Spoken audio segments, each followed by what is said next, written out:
Senhoras e senhores, boa tarde. Sejam bem-vindos ao Tribunal de Contas do Estado de São Paulo. Damos início nesta tarde de quarta-feira à palestra sobre contratações públicas e combate à corrupção com a conferencista sênior da Universidade de Sussex, na Inglaterra, PhD e mestre em Direito Comercial Internacional e mestre em Governo Comparado. Nossa convidada abordará os principais desafios para os países em desenvolvimento e apresentará as melhores práticas internacionais. Para darmos início aos nossos trabalhos, convidamos à mesa o presidente do Tribunal de Contas do Estado de São Paulo, conselheiro Renato Martins Costa, acompanhado da nossa palestrante convidada, doutora Kamala Dawar.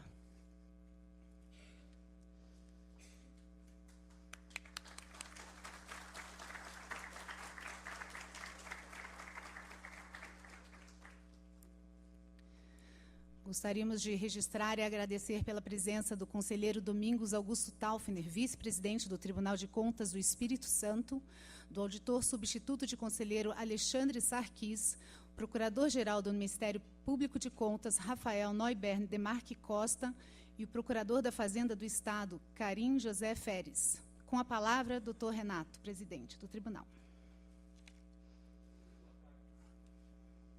Muito boa tarde a todos. É com grande satisfação que nós recebemos a professora doutora Kamala Dawar, que vem nesta tarde diretamente da Universidade de Sussex, na Inglaterra, nos brindar com uma palestra sobre o controle da corrupção e o papel da rede internacional de governança.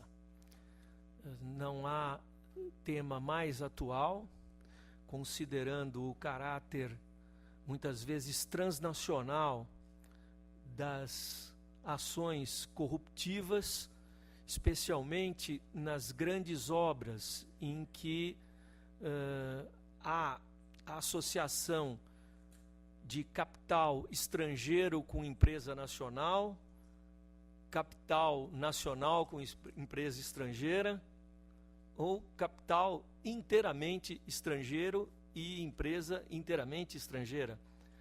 Sendo assim, em não havendo uma compreensão global, abrangente e importante desses fenômenos, certamente a ação dos organismos de fiscalização e controle, neles compreendidos os tribunais de contas, ficam bastante comprometidas.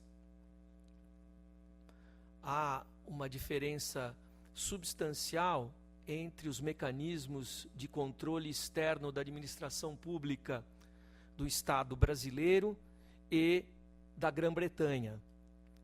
Aqui, sabemos todos, temos o sistema de tribunais de contas organizados em formato de cortes, com competências constitucionalmente estabelecidas e integrantes do poder legislativo, este sim titular do controle externo constitucional. Na Grã-Bretanha existe um organismo ligado ao parlamento, não sob o formato de uma corte, mas sim de um escritório denominado National Audit Office, NAO, e este escritório é dirigido por uma pessoa apontada e indicada pelo parlamento inglês, na verdade pela Câmara dos Comuns. E este dirigente conta com um corpo de cerca de 800 funcionários.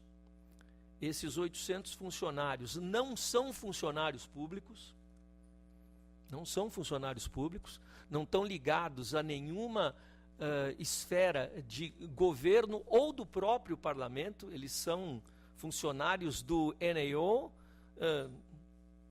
se fosse aqui no Brasil, nomeados em português e demitidos em latim, né? Demissíveis ad nutum. E vejam que um organismo de competências muito parecidas com as nossas na área de controle externo, porém de formatação e atuação bastante distintas. Efetivamente, com algumas competências próprias, mas a grande massa de atividades destina-se a fornecer informações para o Parlamento. E o Parlamento, sim, é que exerce essas funções. Sendo assim, e me permita, professora, fazer apenas essa breve introdução para situar o nosso público em relação a essa diferença estrutural que existe entre os organismos formais de controle externo do nosso país e da Inglaterra, e creio que da Grã-Bretanha como um todo, e estamos todos muito ansiosos de poder ouvi-la e desfrutar dos seus conhecimentos tão expressivos. Eu pediria que a doutora Bibiana, diretora da nossa escola, assumisse aqui a coordenação dos trabalhos. Agradeço a presença de todos, reitero os agradecimentos à nossa visitante palestrante e espero que os trabalhos tenham um andamento bastante frutuoso. Muito obrigado, professora, a palavra é sua.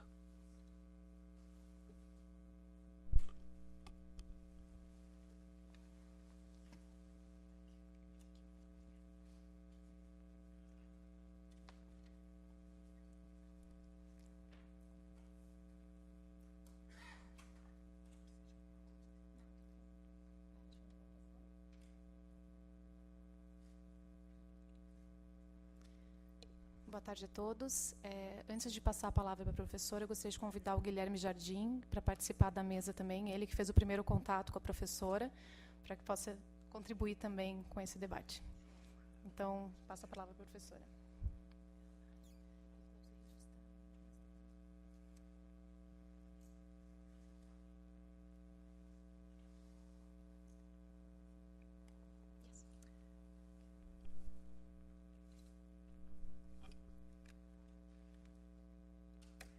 Thank you very much for inviting me here. It's a great honor, and it's an academic pleasure as well.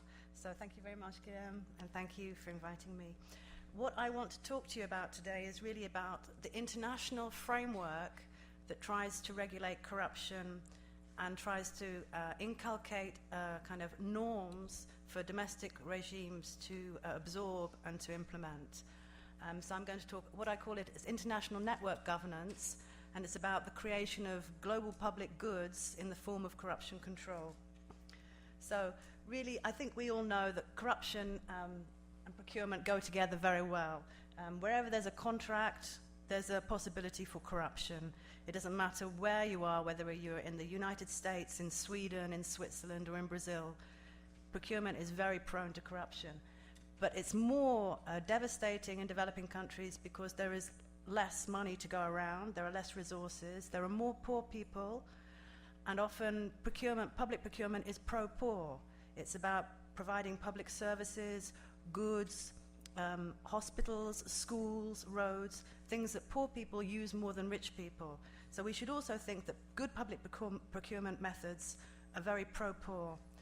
The other problem with developing countries is sometimes there is not enough money for administrators, and it's very tempting for them to use their role as a procurement contractor to get bribes or to get some money to supplement what is a very low income. And this is a problem throughout the world, and we need to professionalize procurement more so that we attract the best possible people to procurement and we reward them in the same way, because it's a critical function of government. So we need regulatory frameworks that are both deter corruption as well as provide redress and remedies in the case where there is corruption. Now, I'm just going to give you a few statistics on the significance of corruption in public procurement. We know that public procurement is a big business. It's critical for government, but it's also very lucrative as an economic activity. In the EU, public procurement accounts for 1.8 trillion euro. In the US, 1.7 trillion US dollars, and in Brazil, it's 637 billion Brazilian real. So it's a fertile ground. There's a lot of money, and there's not so much accountability and transparency as in a lot of business activities.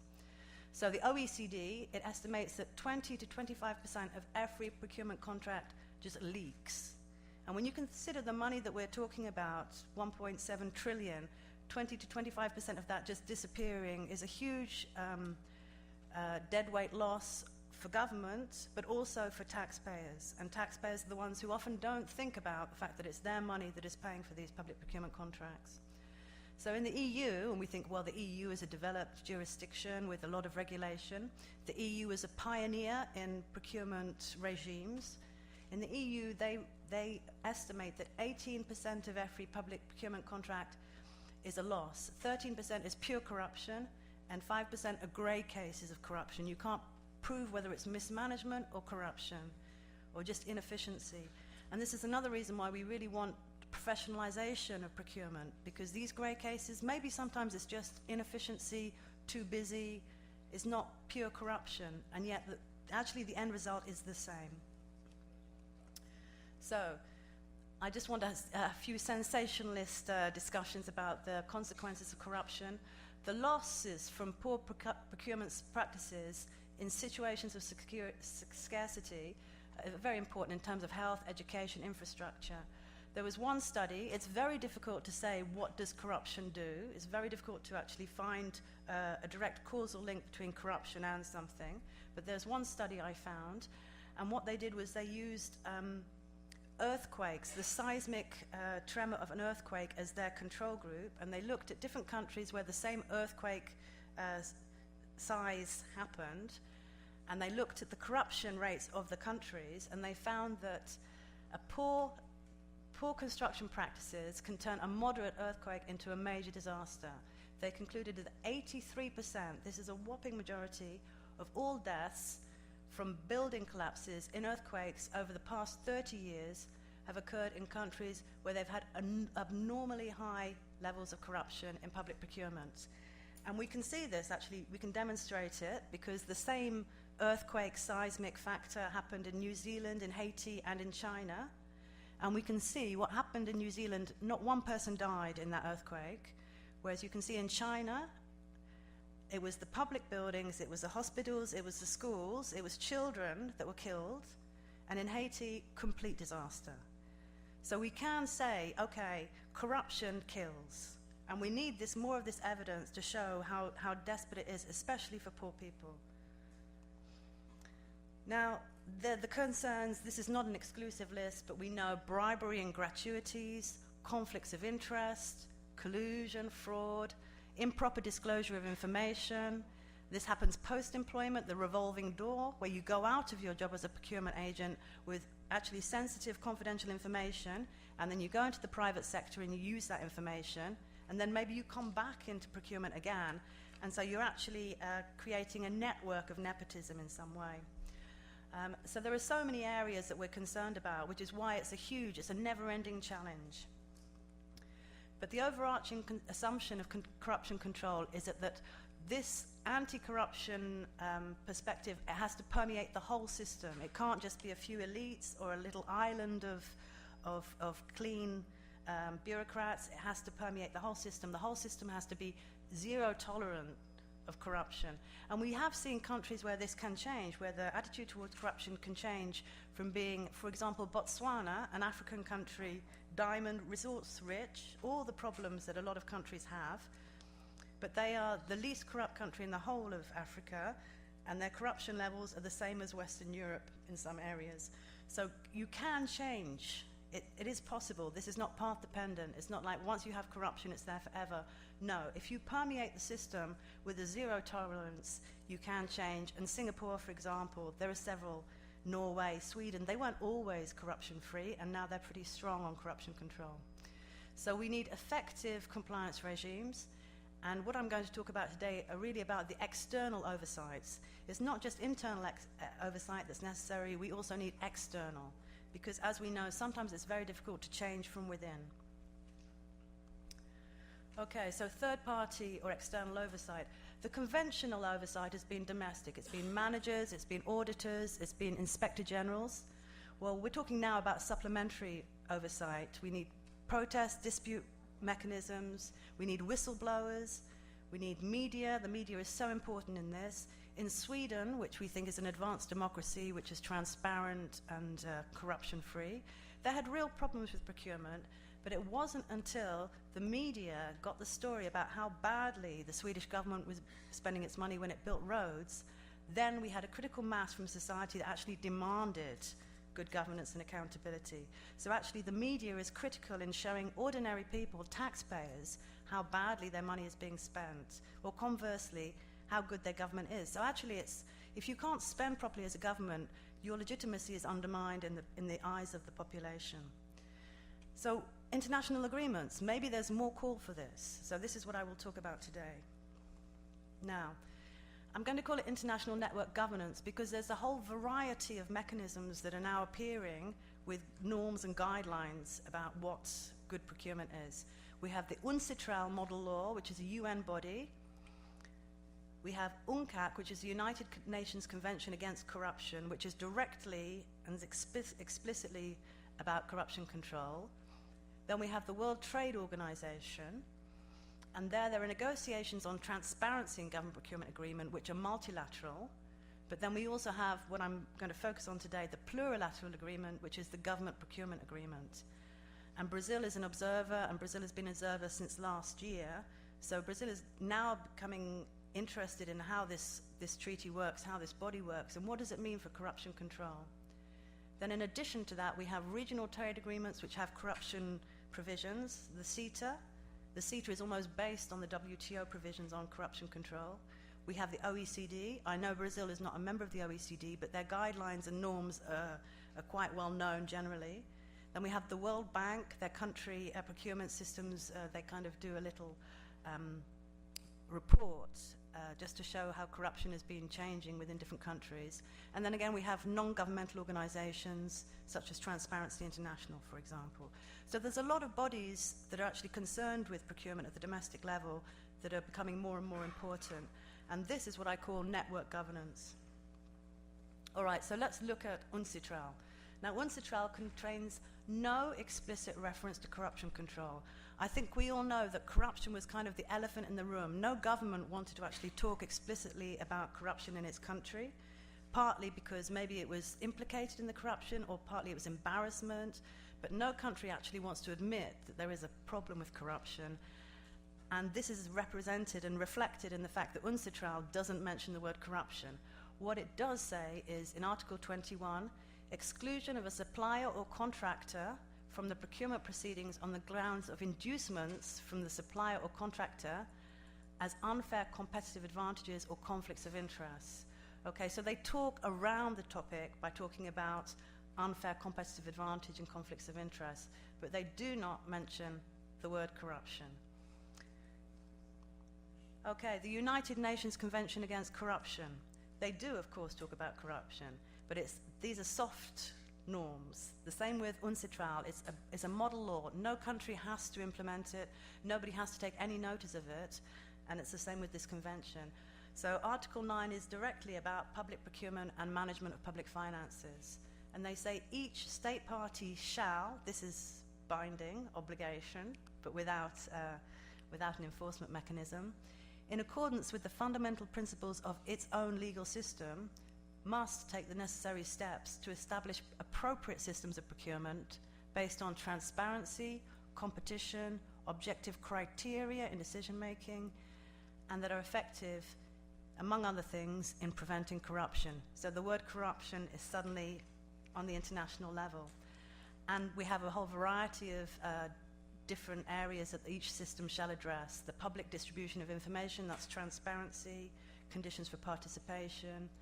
So Uncitral and Uncap, actually they offer a non-binding, non-threatening framework as a reference point for developing countries and for developed countries to look at procurement in terms of international norms. However, there's no enforcement mechanism. It's really, you can ignore it if you want to. And that is the problem with so many of these conventions. You can ignore them.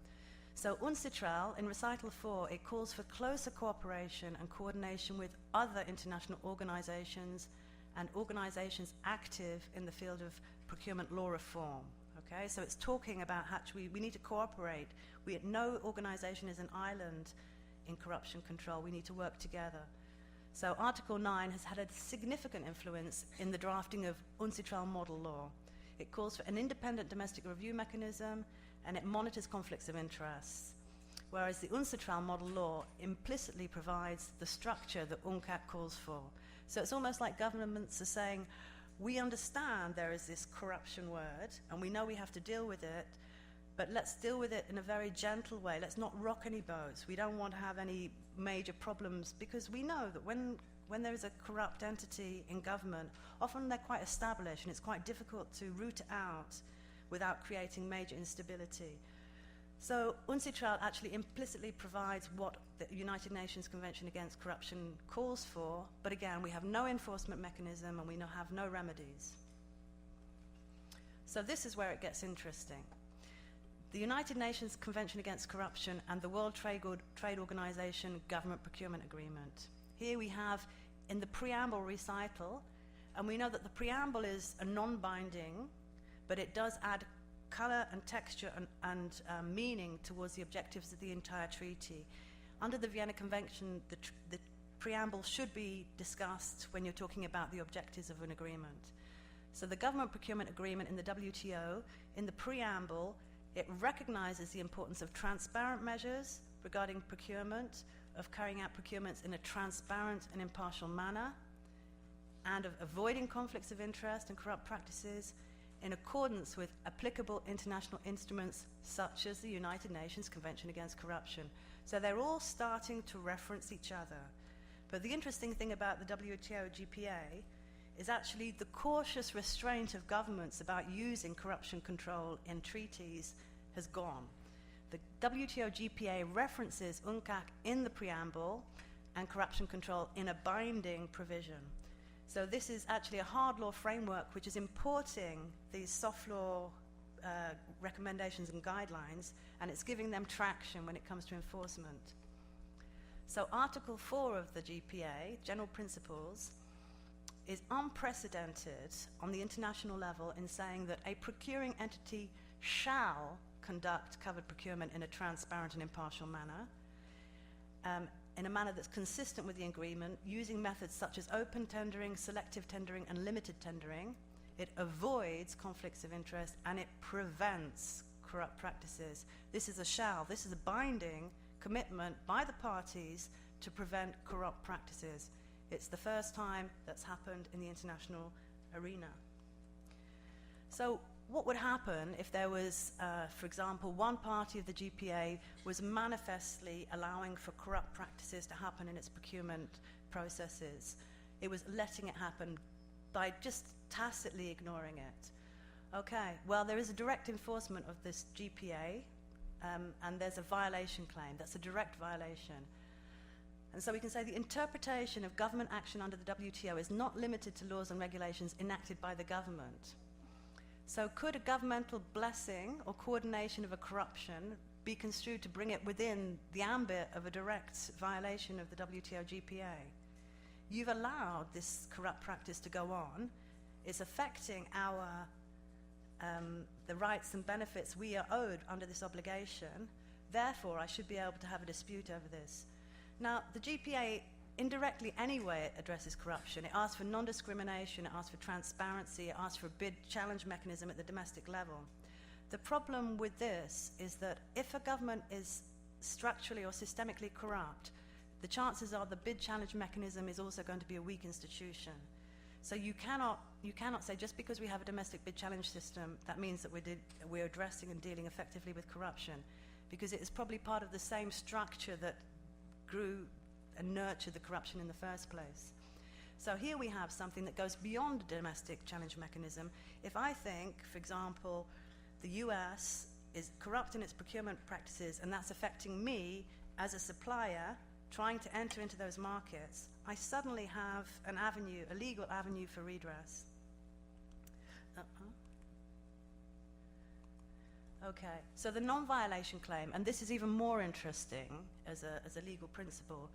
Theoretically, as I said, the existence or persistence of corrupt practices that are tolerated can be seen as a violation of the non-violation nullification and impairment obligation. Now, what does that mean? That means something that you've tolerated or have not addressed, or something that you should have done but haven't done, is actually justiciable now. And this is very interesting because governments who signed up to the WTO agreement, they didn't think that they were going to be caught by something they didn't do. They thought that they were going to be caught by something that they did do. And now we can say to governments, you didn't effectively prevent corruption. I've got grounds for a claim here.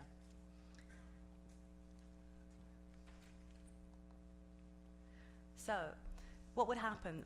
Now we have to talk about state responsibility. We move one further away from the government. We say that International Law Commission's work on state responsibility says that even if the organ that is being corrupt has exceeded its competence according to the internal law, it is still going to be caught as state responsibility.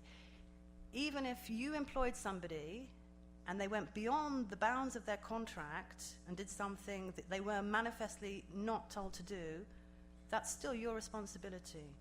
And this is an incredible leap forward. So what would happen?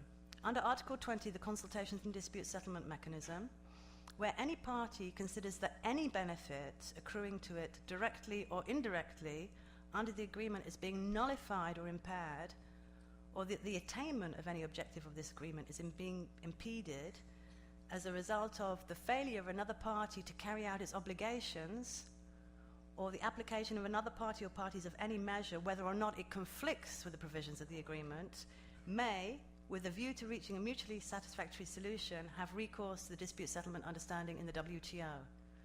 Now, the World Trade Organization dispute settlement mechanism is supposed to be the jewel in the crown. It is the only international organization that has a binding dispute settlement mechanism, but it's between states. So here we have a situation where I think that and now we have countries like Russia and China entering into the government procurement agreement. It's quite possible that a US company will complain to its government that something that the Russian government or the Chinese government is not or is doing is affecting the benefits that it expects as a party to the GPA. It can say, you are not implementing this agreement properly. There is a problem here, and you are liable under this agreement to go to dispute settlement. And this is a huge door to open, especially as we have large countries such as Russia and China entering the GPA. No firm wants to go over to China, invest lots of money in trying to bid for a contract, only to find that it's completely corrupt and there's no way it's going to get that contract anyway. And if it went to bid challenge mechanism at the domestic level, that would be as corrupt as the government itself. So we need to have redress that's not based in that country. So the WTO dispute settlement is the way forward. So here's a potential GPA dispute.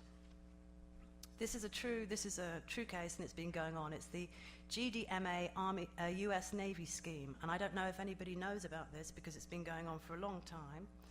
It's centered on this character called Fat Leonard Francis, and he was paying bribes as well as providing entertainment and so forth to naval officers in exchange for information that he could use to get the contracts. And then he overcharged the Navy for services by millions and millions of dollars. So far, 28 individuals have been charged, 18 have pleaded guilty, including admirals. This goes right up to the top of the US Navy, and it's been a decade-long bribery scandal. So, and still the Army is investigating more of people who were caught up in this. And you can imagine this was a systemic problem with the Navy. They were rerouting naval services around this company's ports so that they could overcharge on the invoices, and some things weren't done. So it was a huge systemic problem in the US Navy. And we think, well, the Navy, that's got a vital job and mandate to protect the country, and yet it's riddled with corruption. And the guy behind it, Fat Leonard, is actually Malaysian. And this story hasn't finished. This guy, suddenly nobody knows where he is. This is 2018, this is 10 years later. This is the Washington Post. Where is Fat Leonard? Fat Leonard was supposed to testify next week about his crooked dealings with dozens of Navy officers, except he's disappeared. So even in America, where we think, well, actually, they're a member of the GPA and they've got all of this kind of oversight, this can happen, and it goes to not just the heart of governance, this goes to the heart of defense as well. And they still haven't resolved this, so we can see how difficult it is. So we have the GPA, we have Uncap, and we have Uncitral. We also have corruption control in regional trade agreements now, which is interesting. So transparency and non-discrimination, as I said, indirectly relevant, very important, but they don't actually directly address corruption. However, in the EU CARIFORUM RTA, under Article 165, the general objectives say that parties recognize the importance of transparent competitive tendering for economic development. That's as far as it goes, yeah? So it's indirectly important. What we have now under the CETA, which is the Canada-EU agreement, and Canada-Peru, they've taken the wording from the WTO GPA template, almost word for word, and here a procuring entity shall conduct covered procurement in a transparent and impartial manner that avoids conflicts of interest and prevents corrupt practices. So there's another venue for this, and it's binding. They have a dispute settlement mechanism. So if this becomes the norm in RTAs, it will be something that would be in the EU Mercosur, it will be something in Brazil, Chile, or something like that, and then it would be another provision that governments could look to enforce corruption control. This is another scandal that happened in Kenya and involved the UK, and actually it involved the husband of a prominent UK politician. So it goes all the way through the world. Corruption is now an international network, which is why we need an international network to address it. So in the Kenyan passport scandal, they said, okay, we're going to procure this very sophisticated passport equipment system. And a French firm won the contract for 6 million euros. But then suddenly, it was awarded to a British firm for 30 million, and they subcontracted to the original French firm for 6 million. The tender wasn't publicly advertised, and none of the contracts were honored. Nothing happened. This was just deadweight loss on society. And again, it's passport, it's security, it's something that's important for the government and for society as a whole. So in 2015, was this 11 years later, they managed to charge 6 very high members of the government, the vice president, the former justice minister. The hypocrisy of this, when you have the justice minister caught up in this kind of scandal. This is what I mean about how it detracts from people having confidence in government being a legitimate governing entity. If you think that your vice president is caught up in a scandal like this, what does it say about your government generally? All right, so what we have here is the WTO GPA is a significant hard law sort of node or hub in this international network of corruption control. We have the best practice guidelines of Uncitral, we have the soft law conventions of Uncap, and now we have these hard law provisions with the dispute settlement mechanism in the GPA and in regional trade agreements. And you can see that if you compare those texts, there might be variations, but basically they're saying the same thing. Transparency, competition, objectivity, integrity, and accountability. So they're not saying anything different from each other, it's just variations in the strength of them and how they phrase it. And this means that now we've got a network which is actually stronger than the individual parts. Because they reference each other, it means that we have developing countries who might trust Uncitral more than the GPA. They see that the GPA is actually based on Uncitral. Uncitral is based on Uncap. So we have what I call a tightening noose on corruption. So you have your domestic procurement system in the middle, and all around tightening and stronger provisions to actually try and address this procurement corruption at the domestic level. So it's going to become increasingly difficult to be corrupt, and this is what we want. We want it to be so difficult that it's not worth doing it. All right, and what they're doing is actually producing a de facto standard. This is a best practice norm now. It's not just the GPA norm, the WTO norm, which some countries hate. It's not just the UN norm, which some countries ignore. This is something that's actually being diffused through this network, And as I said, Brazil is now an observer of the WTO GPA, so it can actually see how corruption control is being effected within this body and how countries are discussing it in consultation. The chances are, if I think as the European Union, if I think that there's strong corruption in China which is preventing my suppliers from winning a bid, I probably won't go straight to dispute settlement. What I'll do is sit down in a consultation in good offices and say, look, I have the evidence, and hopefully that would be enough. But the deterrent is there. If you don't look at me now, if you don't look at what I'm saying and my evidence now, I am going to bring a dispute. So hopefully a lot of this could be resolved in good offices.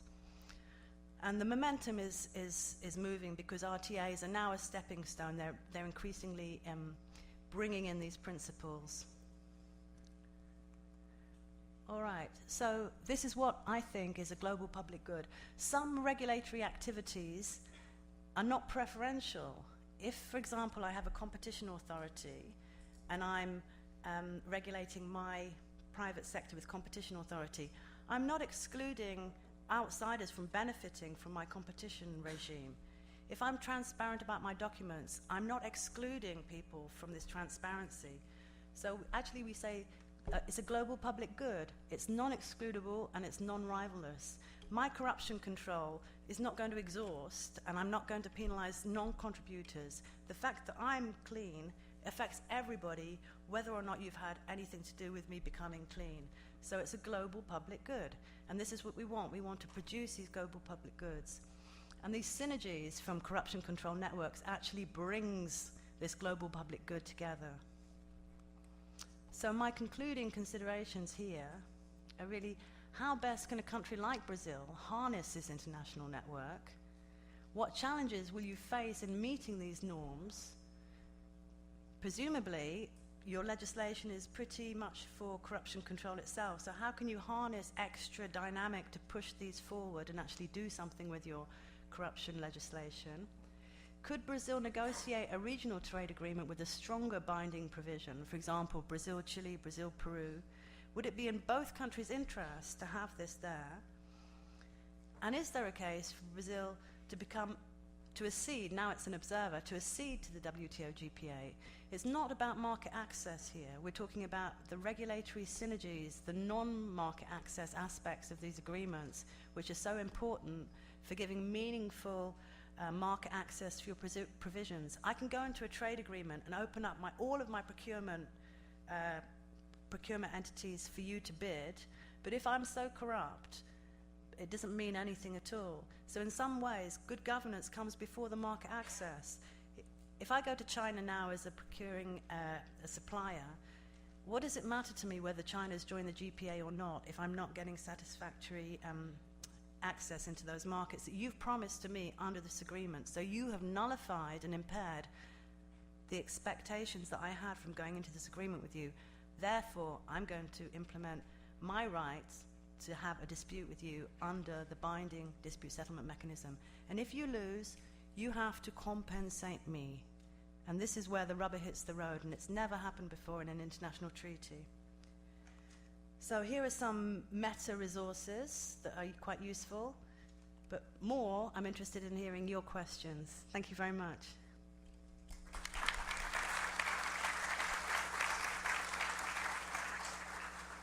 Agradecer muito, professora Kamala, pela exposição. É muito interessante no começo, quando ela mostra para a gente os efeitos do terremoto em diferentes países, né? E aqui no tribunal, muito embora a gente não seja um órgão de combate à corrupção especificamente, a gente transversalmente acaba vendo exemplos muito concretos no dia a dia da ação do Tribunal de Contas. Por exemplo, no direcionamento de uma compra, enfim, em ações concretas que a gente avalia aqui, como isso afeta as políticas públicas e afeta a sociedade como um todo. E acho que a perspectiva de integração, tanto das organizações, essa troca de experiências é muito rica por isso.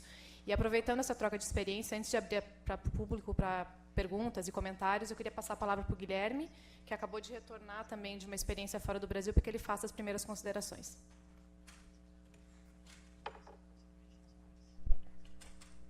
Oi, boa tarde a todos.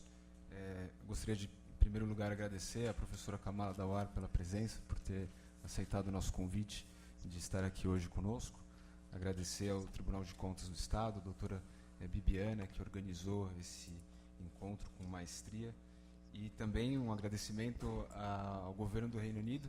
Foi através de uma bolsa de estudos que eu tive essa oportunidade de frequentar a Universidade de Sussex e ser orientado pela professora Kamala num trabalho justamente sobre o acordo da Organização Mundial do Comércio sobre contratações públicas, do qual o Brasil se tornou observador recentemente. Então, a minha fala aqui é muito breve, tentando endereçar algumas das provocações que a professora Kamala nos trouxe no final de sua fala. O Brasil se tornou um observador desse acordo em setembro de 2017, e isso indica a intenção do Estado brasileiro de fazer parte dele em breve. Pelo menos é esse o caminho que os países têm trilhado. Se tornam observadores do acordo para participar das discussões, das negociações, para então decidir se eles assinam ou não o acordo. E é isso, aderir ao acordo nos traria, como tudo na vida, oportunidades e desafios. Os desafios, o primeiro deles é uma adequação normativa, de modo a adequar a nossa legislação às disposições desse acordo. E, a meu ver, essa não seria a principal tarefa, uma vez que a nossa legislação, sobretudo a Lei Federal 8666, ela já atende muitos dos estándares previstos no acordo. É claro que há um ou outro detalhe, mas são questões menores que precisariam ser trabalhadas de modo a permitir essa harmonização entre o direito nacional e o acordo da Organização Mundial do Comércio. O outro desafio é as dificuldades da abertura de mercado. Isso importaria abrir o nosso mercado de contratações públicas para empresas estrangeiras. E aí seria um grande desafio, uma vez que a nossa indústria nacional ela ainda tem bastante fragilidade em competir com empresas de fora. Então, por mais que nós possamos defender uma postura mais liberal ou menos liberal na economia, é preciso ter um olhar pragmático e entender em que medida essa abertura de mercado ofereceria condições de empresas nacionais brasileiras competirem no exterior com outros países signatários do acordo e empresas desses mesmos países passando a disputar contratos públicos no Brasil. E aí o que chamou bastante atenção na minha pesquisa foi constatar que no âmbito federal, excluindo-se concessões e PPPs, contratos de parceria, a maior parte do gasto público em contratações públicas, 8666 e pregão, está reservada. A maior parte dos gastos, mais da metade, é reservada para contratação direta, microempresas e margens de preferência, nessa ordem. Então, ou seja, uma parte do nosso poder de compra federal e uma parte, portanto, do poder que o governo brasileiro teria de negociar um bom acordo, ela está travada com essas reservas: contratação direta, microempresa e margem de preferência. São valores bastante significativos e é algo que nós precisamos endereçar, entender até que ponto vale a pena manter esse regime e o que precisa ser feito para melhorar. Mas há também algumas oportunidades que aderir ao acordo poderia trazer ao Brasil. Como eu já disse, essa possibilidade de empresas brasileiras atuando em outros mercados, eventualmente empresas estrangeiras passando a atuar no Brasil, que seria bastante propício, haja vista o estado em que se encontra o nosso parque de obras públicas, em razão dos escândalos de corrupção recentes, de empresas que se tornaram interditadas de executar contratos públicos. Então, a presença de empresas estrangeiras pode ser algo necessário para o país. Mas mais do que isso, como disse a professora Kamala, é uma oportunidade de melhorar nossa governança no campo dos contratos públicos, usando como razão, como justificativa, o compromisso internacional assumido. A gente sabe que os interesses são muito encastelados na estrutura pública e isso é comum em todos os países. Então, ao assumir um compromisso externo, o governo brasileiro tem a oportunidade de quebrar esses interesses encastelados que procuram manter as coisas como estão, usando como suporte a pressão internacional, os compromissos assumidos no âmbito internacional. Então pode ser uma grande oportunidade para o Brasil de fazer uma reforma profunda no seu sistema de contratações públicas e no seu sistema de governança de contratos públicos para melhorar os nossos mecanismos de compliance e assim conseguir atender os nossos objetivos de reduzir a corrupção, que, como nós vimos, e aqui a segunda parte da minha breve intervenção, é um problema global. Eu acho que é uma das coisas mais importantes que eu aprendi nessa experiência no exterior, foi que o Brasil não é o pior país do mundo em termos de corrupção. Há países, por exemplo, a Nigéria, se não é o maior país do continente africano, é um dos maiores países do continente africano. Tudo na Nigéria é a base de corrupção, é a base de propina. Se um guarda para o indivíduo na rua, ele não apresenta a sua carteira de motorista, mas sim uma nota equivalente a 2 euros para o oficial. Então, o Brasil, a meu ver, ele não é o pior lugar do mundo em corrupção. A professora Kamala trouxe aqui um exemplo grave no setor de defesa nos Estados Unidos, que é um país que nós temos como referência em boas práticas, em ética, mas é algo que a corrupção, portanto, é algo que nós temos que lutar contra todos os dias. Há de se estar sempre vigilante, e é possível melhorar, né? A Albânia, por exemplo, ao aderir ao acordo da Organização Mundial do Comércio sobre contratações públicas, melhorou muito o seu sistema de controle, de combate à corrupção, de modo que nós temos exemplos na experiência internacional de países em desenvolvimento que conseguiram superar ou conseguiram avançar muito no combate à corrupção.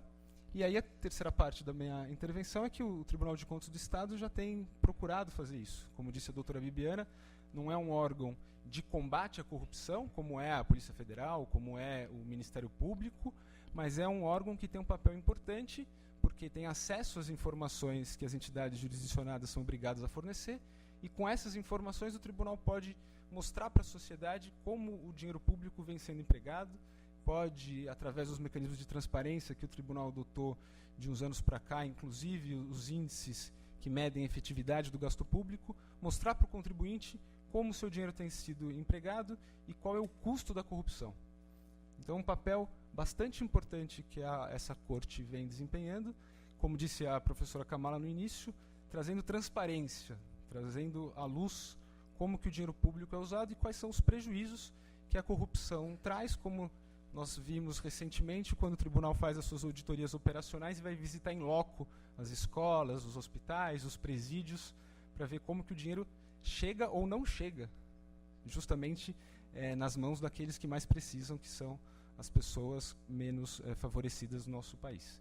Então é um desafio permanente, estamos engajados e essa oportunidade de discutir o acordo da Organização Mundial do Comércio é bastante oportuna, pode ser uma oportunidade para melhorar o nosso sistema de compras públicas. Eram essas, doutora Bibiana, professora Kamala, as minhas considerações. Então agora devolvo a palavra à professora Bibiana, agradecendo mais uma vez a brilhante organização e a presença da professora Kamala. Muitíssimo obrigado.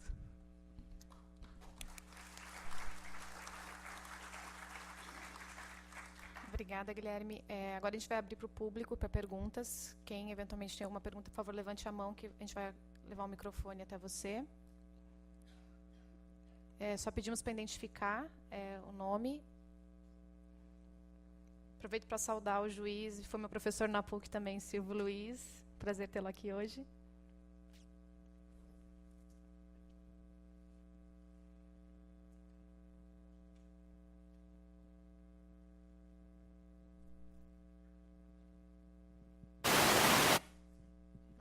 Boa tarde, eu sou Maria Luísa, eu sou auditora de um órgão também do Estado e tenho feito, depois de ter feito uma carreira na área privada, tenho me especializado nessa parte mesmo de Tribunal de Contas, acabei uma especialização em controle externo e tudo mais, estou nessa área. Eu queria aproveitar, além de parabenizar, também perguntar, nas experiências que a senhora tem vivido, empresas de grande porte, se a gente pegar e fizer uma alusão ao Brasil, nós temos grandes empresas no ramo, por exemplo, de engenharia, que são significativas, substanciais em termos de know-how e tecnologia. Muitas dessas empresas foram envolvidas em grandes escândalos. E aí, por conta disso, surgiram diferentes tipos de legislação para, de alguma maneira, fazerem acordos de leniência e tudo mais, e, em algum momento, retomar a participação dessas empresas junto à economia. A experiência de vocês lá fora tem sido em que sentido? Até que ponto, além da punição, vocês, por exemplo, permitiriam que elas retomassem a participação ativa na economia? De que forma é possível estender essa punição e acreditar que, a partir de uma punição, seja financeira ou mesmo de responsabilização dos envolvidos, eles tenham uma postura diferente futuramente?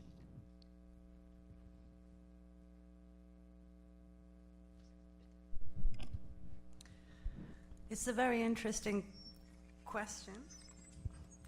There are many companies that have been caught up in huge scandals, such as Siemens, for example, Boeing, and they're still operating. So I think it's more than self-cleaning, and it's more than saying, okay, for 5 years you can't operate. There has to be some sort of standard of benchmark to show that there's been a whole culture of change within the company. The real problem here is whatever you do, whichever regulation you create to try and solve this problem, it can create more corruption. So you have companies that have been excluded, and then they just disband and they open up another company, and that's almost a shell company. So it's not an easy issue. Otherwise, companies like Siemens and Boeing would not be operating anymore. So it's not just a Brazilian problem, and it's not just a problem now.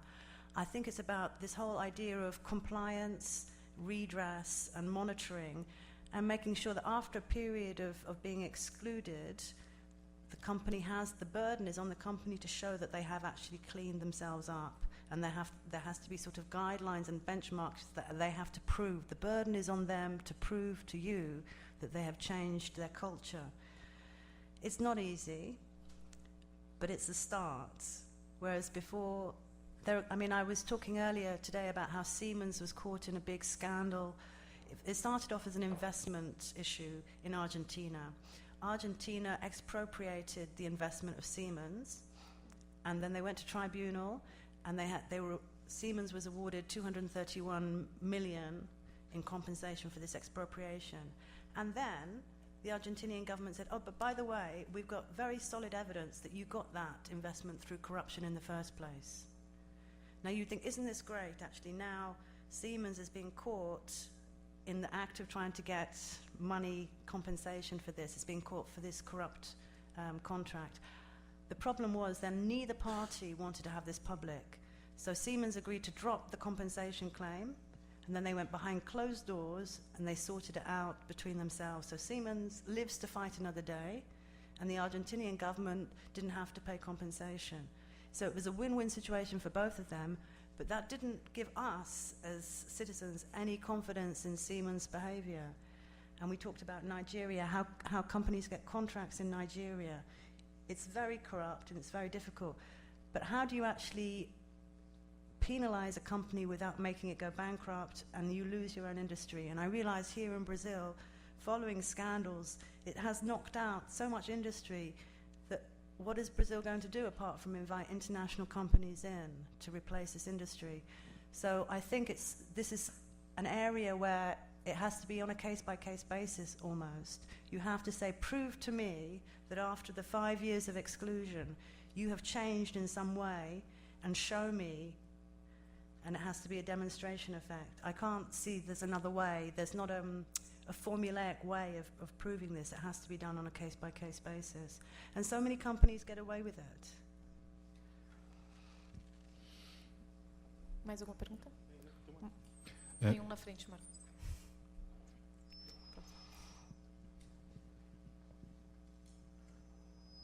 Bem, obrigado, doutora Bibiana, professora Kamala.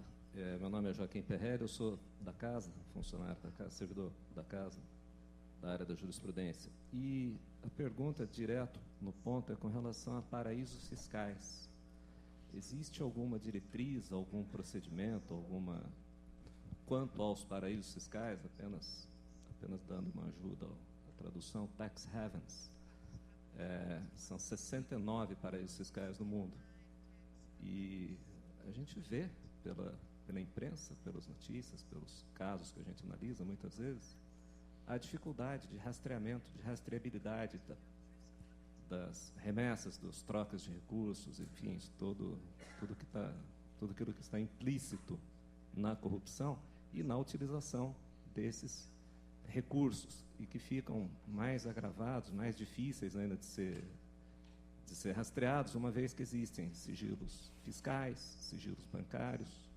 E aí, nesse sentido, é a pergunta: quais seriam os procedimentos ou as diretrizes dos grupos e das redes de cooperação quanto ao paraíso fiscal? Obrigado.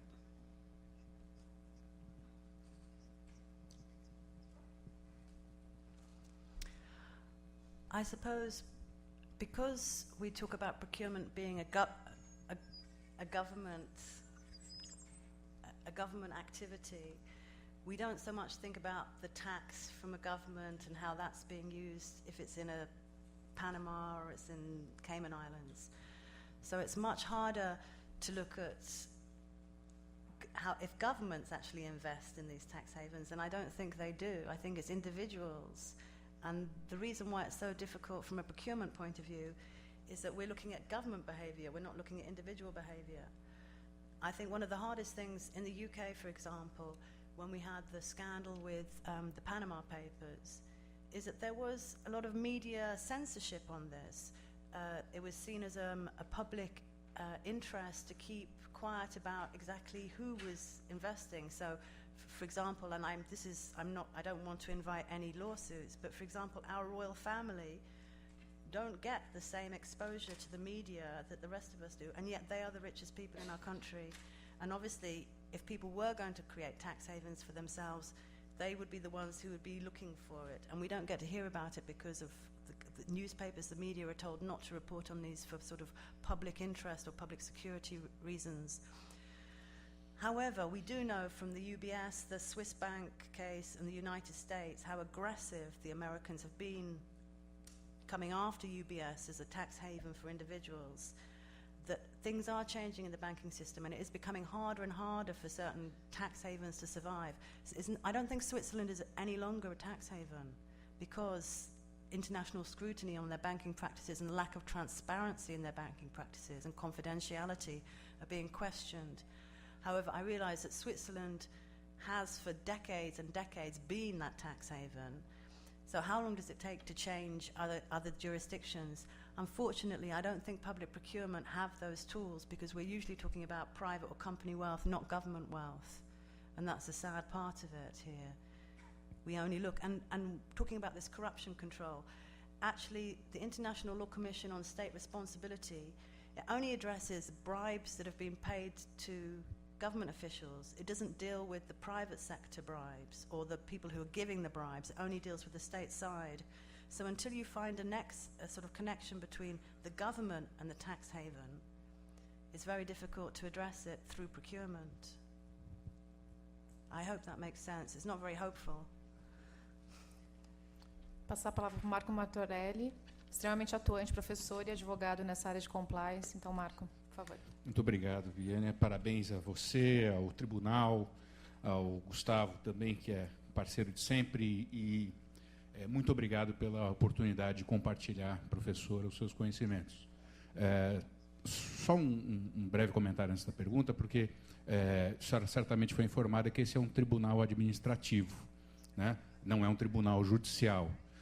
E embora tanto a Bibiana quanto o Gustavo falam que não é um tribunal, vamos dizer assim, que tem a competência de combater a corrupção do ponto de vista formal, técnico, na verdade, se nós entendermos a corrupção como, do ponto de vista sociológico, não jurídico, né, como uma forma de pessoas individuais ou organizadamente oferirem vantagens indevidas em detrimento do benefício do público em geral, do interesse público, o Tribunal de Contas é, sim, um órgão extremamente atuante de combate à corrupção.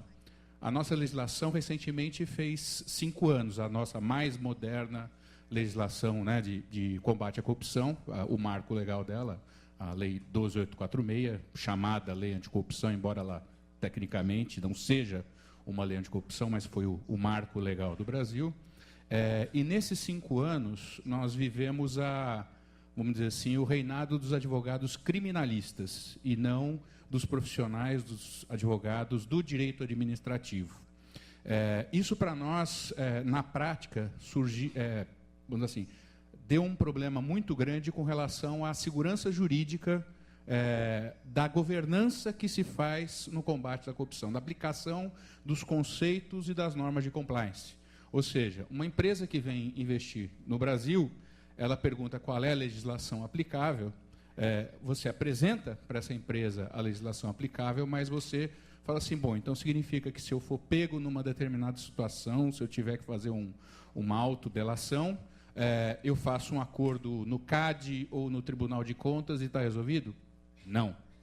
né? Não tem nem ideia de como se vai desdobrar isso. A pergunta nesse sentido sim, nós vamos ter que mudar muito a governança, nós já temos uma legislação que é ainda pouco estudada porque é muito recente, que é a Lei de Introdução às Normas do Direito Brasileiro, que coloca uma obrigação dos órgãos de controle judicial administrativo também a responsabilidade de buscar uma solução mais adequada para o interesse público quando se fizer qualquer tipo de intervenção que barre o desenvolvimento da política pública. Então, a pergunta vai no seguinte sentido: como é que o Reino Unido, a Grã-Bretanha, lida com esses vários órgãos de controle, com essas várias instâncias de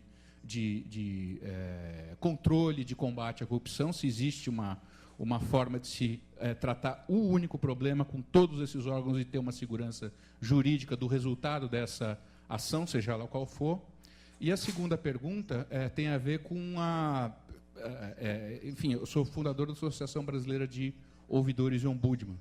Então, desde 1995, a gente trabalha com um canal de denúncias no sentido que a legislação anticorrupção ela cria, determina, com sigilo, garantia de proteção ao denunciante e todos os conceitos que vão nessa mesma linha. No Brasil, não se aceita ainda a delação remunerada, o caçador de recompensas, como nos Estados Unidos tem. E o KBA, né, ele também não abraçou essa instituição, esse instituto. Mas existe um projeto de lei no Senado, o PLS 64411, que ele altera a nossa legislação e ela cria essa figura de remunerar a pessoa que faz a delação de algum tipo de corrupção em contrato público, né? E a pergunta que eu faço na sua experiência, isso seria benéfico, maléfico? Se existe algum tipo de estudo, como é que se vê essa história?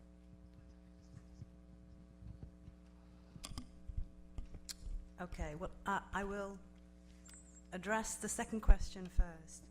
So, one of the problems with whistleblowing and leniency policies, well, let's start about whistleblowing first. In the US, they've changed their laws, and the thresholds for the evidence is so high, it's very difficult to use it now. I spoke to some people in Singapore, again about corruption and whistleblowing, and they said, we don't use it because we couldn't get the evidence to use. It became too problematic, and so now we actually don't bother about whistleblowing. So the trouble with whistle is great if you give protection to the whistleblower and you encourage this kind of civic attitude. The problem is, can you get the information and the evidence necessary to actually bring a case? And it's very difficult usually. So that is the problem with whistleblowing. But at the same time, you need to have that possibility to give assurances to individuals who actually want to make a difference and want to stand out against something that they think is corrupt. So, in a sense, you want whistleblowing to be there, but you can't rely on whistleblowing. It's just very difficult to get the evidence.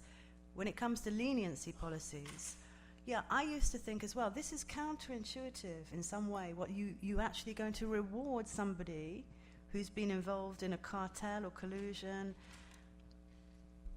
and yet maybe the ends justify the means. That's what people say. The fact is, we just want to bust that cartel. We want to just bust the corruption, and okay, if it means the first person through the door, again, with the evidence that I need to take this case, gets off without a fine, gets off without criminal damages or prison, then maybe we have to be pragmatic.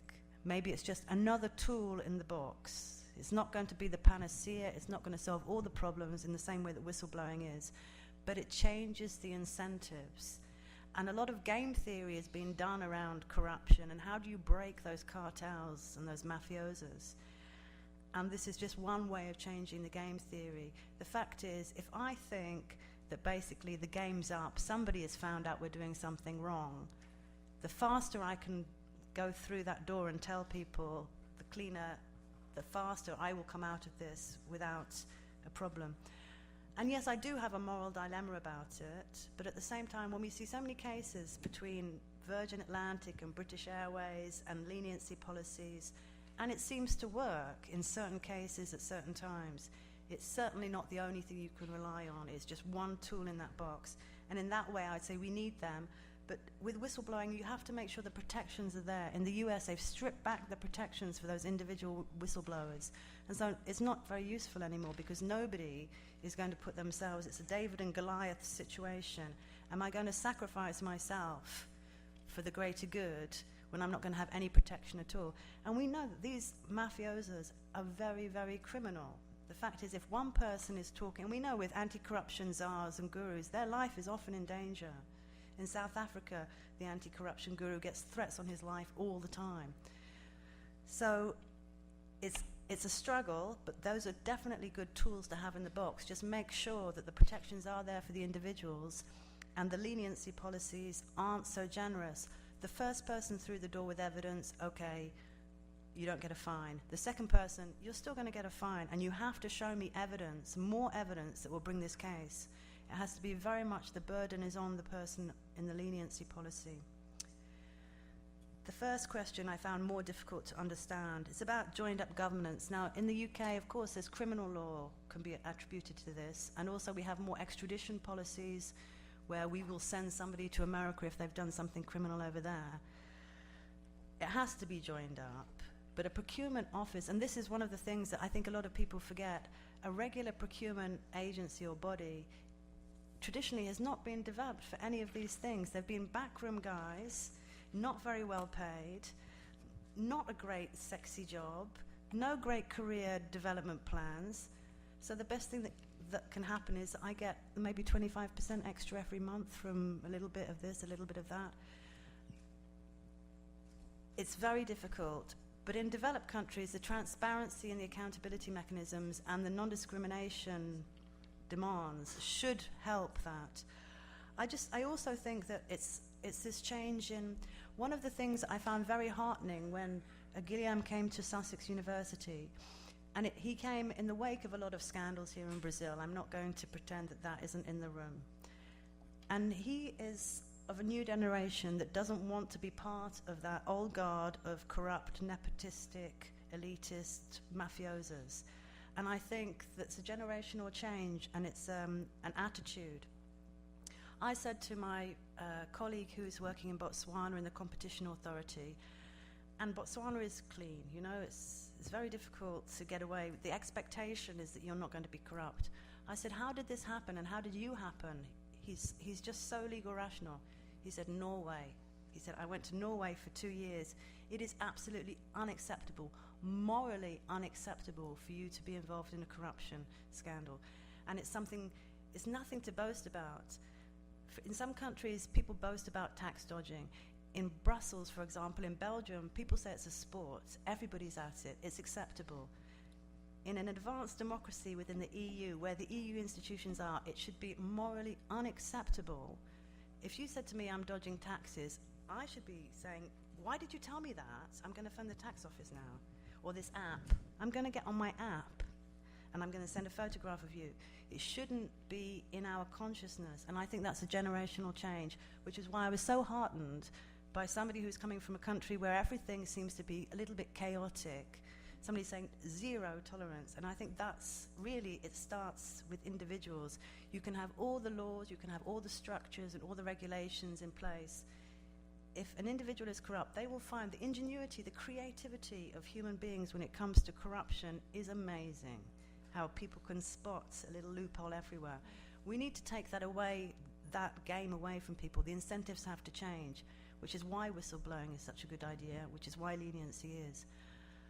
It's always going to be a challenge. There will always be some new entrepreneur who knows how to game a system or knows how to say to you, oh, you want your daughter to go to school next year? Here, your mother's ill, I can pay for her hospital fees. We all have a price. Nobody can say they don't have a price. And sometimes it's a moral thing. If I said to you, I've heard your mother's very sick, she needs to go to the United States, I can pay for that, you just make sure my contract goes through and I win that bid. You're thinking, well, actually, I have two moralities here. I have my mother and my family, and I have this contract. Which one is more important to me? So we cannot point the finger too much because everybody has a weak spot. And if someone said that to me, I would think, well, actually, I love my mom. So what do we do? So it has to be about having the regulations and mechanisms in place, as well as the idea that I shouldn't have to be bribed so that I can get my mother health care. The health care should be good enough because we are paying taxes for that health care. So what is going wrong here? And again, I think it's a perception. That's why I said corruption control has to permeate the whole system. It has to be zero tolerance, and it's a mentality. If I know people who work in the Indian administration, and if you're clean in Indian government, it's very hard to stay in the same job, and it's very hard to get promoted. They will move you around every 12 months to keep you away because you are going to blow the game on their lucrative activities. They've got lots of laws against corruption. Everywhere we will do. So actually, I think now, this is why international agreements are so interesting with this binding dispute settlement mechanism. I can say to my government, excuse me, can you please go and take a case against the United States government because they have allowed this scandal in Navy to go on for 10 years and it has stopped me being able to provide services for that procurement sector. Now we have one legal avenue. If I've got the evidence, will you please go and take a case against the US government? Can you imagine ever before? It's an incredible move. And yet I think that governments are still going to be scared of doing that because every government has a corrupt point. Every government has a secret. So I go to the US government, I say, look, this Navy scandal, it's preventing my businesses doing something under this agreement that I have a right to have. They say, oh yeah, by the way, we heard about that Kenyan scandal. Your minister's husband was involved in that. I've got some nice information on you as well. So in a way, there's a prisoner's dilemma. But at least we're changing the rules of the game here. And wouldn't it be great for Brazil to be able to go to another country and say, listen, you call us problematic, but actually we've had no possibility of getting into the Argentinian markets. So, you watch out. It's coming. Vamos abrir para mais uma pergunta. Over here.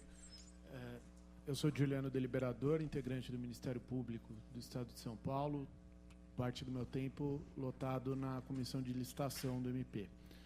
A minha pergunta, professora, vai no sentido de que aqui no Brasil, ao longo de todas essas grandes operações de combate à corrupção, houve uma discussão muito forte de eventuais violações a direitos fundamentais cometidas nesse contexto de combate à corrupção, particularmente no que toca a prerrogativas de advogados, presunção de inocência, uso indiscriminado de prisões processuais, inclusive como moeda de troca em acordos de colaboração premiada ou de leniência.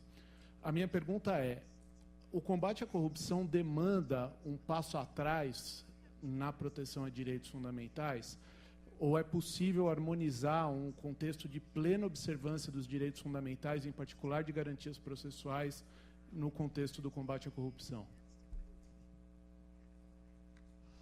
I understand it's about due process. You're right, there should be due process, and under the general truths of law, we are all presumed innocent until proven guilty. And I don't think that's negotiable. So I guess it's about finding the evidence and doing it in the right systematic procedural way. It's the same as any criminal act, really. I think what's difficult is that governments aren't police. It's very difficult for bureaucrats and administrators to think of themselves as a policing activity because they're used to actually administrative work. Yes, you cannot compromise on due process and presumption of innocence before the law until proven guilty, which is why we have to get cleverer at getting the information. Electronic tendering actually is a very good way of reducing corruption. Looking at best practice in Korea, South Korea is a very interesting example for Brazil. So I don't know if you think back to the 1990s, there was the East Asian crisis, and it was particularly big in South Korea. They had a whole history of crony capitalism with the chaebols, not dissimilar to having these massive industrial complexes that had a very close relationship with government because government wanted to have national champions. So they were prepared to put a lot of investment. They were too close to banking. The banking really wasn't legal rational. It wasn't done on business decision making. It was about something to do with national champions and crony capitalism, and all sorts of things were going wrong. And their economy was suffering from it, yeah? So what did they do? There was a crisis. That brought the chickens home to roost. What did they do? They entered into the WTO GPA, and they basically opened up as much as possible. It was a really good move for them. Here we are now thinking, actually, South Korea is not a bad place to do business. They have the most cutting edge, the most technologically advanced e-procurement system. They have saved millions from that e-procurement system, and it makes it much harder for contracts to be corrupted because everything is there, all the documents have to be there, and it's all online. And the interesting thing about South Korea is that they've gone into a partnership with Costa Rica to help them with their e-procurement system. So they're sharing their best practice, and it's a win-win situation. Korea thinks if Costa Rica has the same e-procurement system as us, we can access their contracts much more easily. We already have the know-how of that system. And Costa Rica thinks, great, we have now got the best e-procurement system there is available in the world, and we are making savings, so many savings that you wouldn't believe it. And they say the savings that you make from good governance is so large and significant that it pays for much of the burden of implementing these new systems. So I think if we look abroad and see what's happened, South Korea is I know it's very small compared to Brazil, but they had this massive problem with these huge industries that were used to this very close relationship with government. And actually they weren't sustainable, they weren't economically sustainable, and they created a crisis in themselves because they were bloated and it was senseless. So what did the government do? They were enlightened. And I can give you another example. Armenia, very small country, surrounded by kind of aggressive neighbors, big dominating neighbors, Russia. And they knew that if they didn't sort out their procurement system, the Russian business would just come in there and take it all over. So what did they do? They joined the WTO GPA. They joined it in 1 year. They opened up everything apart from agriculture. And everybody, the whole of the international society just thought, wow, isn't that great? An enlightened government is going in there and opening everything up and becoming a member of international society with corruption control. Then the government changed. A not so enlightened government came in, but they were in the WGPA. And although the government is now trying to roll back things like the domestic bid challenge mechanism, they have all the other parties at the W2 GOPA who are coming in and saying, hang on a sec, what about our rights under this agreement for a domestic bid challenge mechanism? Okay, a different government signed this agreement, but you are still a party here. And I think it's a very nice way of locking in. If you have turbulent government changes, and at the moment all governments, all politics seems to be swaying from left to right all over the place, we don't really know. Actually, these international agreements give some stability. Even though people say, okay, the WTO is under attack, it's still there. A lot of people still believe in it, they still have the dispute settlement mechanism, and you still have a right to redress. So I would say, although I realize that Brazil has not been a big international player and it's got a relatively closed economy, I still think these international agreements are one step in the direction of saying, okay, we think this is a good idea and we want to be a part of this game because we think it's international best practice. And it says a lot to the world. It says to other countries, okay, Brazil is really addressing this with international norms. Otherwise, you know, you could bring in all the corruption control you want, but other countries, do they believe you?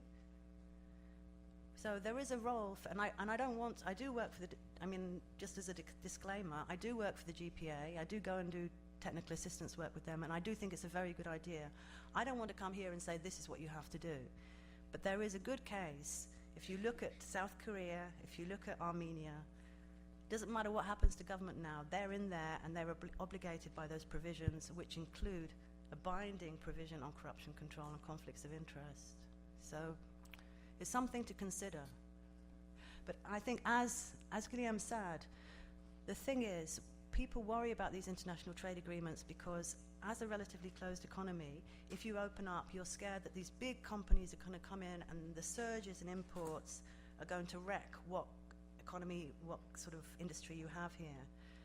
that means that you have to be very strategic and you have to think, okay, where do we have the most problems in Brazilian economy? Where really are the corruption areas? Those are the areas that we want to open up. Where do we have a sensitive sector where we really need to protect? That's what we want to keep closed. And so being an observer, you can see how governments are very strategic about what they open up and what they keep closed. Or they say, we will open up this, but we'll open it up in 5 years. So you have 5 years to concentrate as a government on that sector, making sure they have safeguards, or you train, you're training your workforce to move. You know, it's in every country, it's not just Brazil. For example, high-tech service sectors, you need educated populations to do that. Most countries aren't thinking ahead. They think, oh, we're going to open up our economies, and we're going to, in the UK it's the same, we'll open up our economy, and our industries are going to be swamped by these much more competitive international players. Well, governments should be saying, what do we have to do to make our sector competitive? Is that going to be our sector? And if it is, we need to train the workforce. We need to really work out a long-term plan. And again, one of the problems with democracy is that politicians work on short cycles. So they're not worried about 15 years unemployment of under 30-year-olds in 15 years' time. They're worried about being elected next week. And you can see that that creates a bind also on those politicians and government as well. If they have to think in 5-year cycles, we're actually thinking in 20-year growth cycles. Where do we want to be? Where does Brazil want to be in 20 years' time? Do you want to be a leading firm player, export player in engineering, high-tech engineering? Well, we have to think back. So we have to train, we have to do this, we have to do that. And that comes internally, which is why it's very difficult for a country to join an international agreement without doing that homework. We do want competition in this sector because this is a very corrupt, deadweight, unproductive sector. So let's open it up. But this area, no, that's for us. Bom, agradecer imensamente. Pode mais uma? Mais uma pergunta, tudo bem. Pode mesmo? Eu sou Jorge Niarade, do TCM, Tribunal de Contas do Município. Vai nessa linha que a senhora acabou de comentar agora, acabou de falar, sobre o tempo. A senhora mencionou um tempo que cada país tem que fazer sua lição de casa. Muito bem. Na sua pesquisa, a senhora conseguiu medir os países, quanto tempo que os países que implementaram essas regras tiveram resultado efetivo? Claro que cada país tem que fazer sua lição de casa, mas na comparação, a senhora citou vários países, foi muito ilustrativa a exposição, mas efetivamente, quanto tempo esses que foram bem-sucedidos na implementação desses acordos usaram, tiveram resultado efetivo? Obrigado.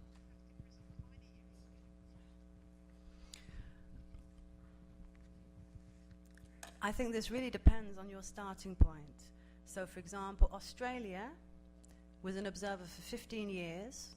It suddenly thought China is getting closer to joining this agreement. We want to be in there before China. So after being an observer, being quite negative about the WTO GPA for 15 years, within 1 year they were in, yeah?